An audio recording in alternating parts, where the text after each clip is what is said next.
तो कैसे हैं? खाके खाके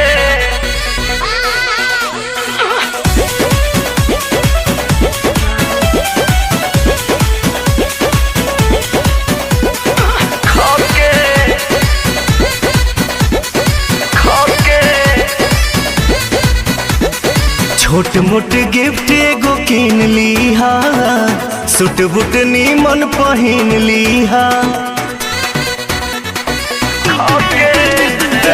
छोटे मोटे गिफ्ट एगो किन लीहा, सूट बूट नीमन पहिन लीहा। कटब अपने हाथे केक मुंह में खियाई हो, गाल पे लगाई हो। मनतावे बर्थडे 18वां घरवा, जान हो जरूर आई हा। होई हा तो खाके जाई हा।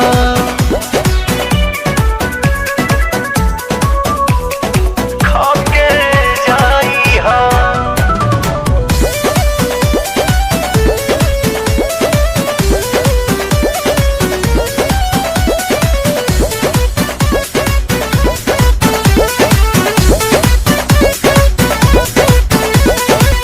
भाभी के फुसिलौले हे बानी, फ्रेंड हवा बतौले हे बानी। संगे वाला सेल्फी 2 दिन पहिले देखौले हे बानी, पहिले देखौले हे बानी। भाभी के फुसिलौले हे बानी, फ्रेंड हवा बतौले हे बानी। संगे वाला सेल्फी 2 दिन पहिले देखवले बानी। इलल बर्थडे चांस तारा मानस को के जाई हो, जानी तू ल जाई हो। मनतावे बर्थडे 18वां घरवा, जान हो जरूर आई हा। हई हा तो खाके जाई हा।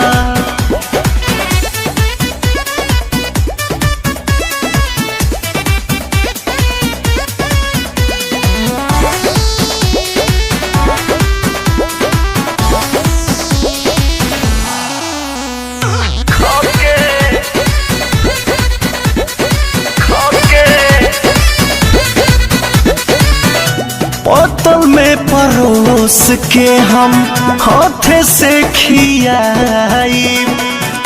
लव वाला सब बात पवन हो बताई, पवन हो बताई। बोतल में परोस के हम हाथे से खियाई। लव वाला सब बात पवन हो बताई। अरुण बिहारी मन के श्रद्धा पुराई हो, जियादा जुड़ाई हो। मनतावे बर्थडे 18वां घरवा, जान हो जरूर आई हा। हई हा तो खाके जाई हा। खाके जाई हा। कैसी लगी वीडियो? अगर अच्छी लगे तो please friends like comment share करना भूलेगा एंड सब्सक्राइब माय चैनल 3 देसी डांसर। अगर भैया हमारे चैनल अच्छा लगे तो प्लीज सब्सक्राइब कर दे और बेल आइकन दबाई दे।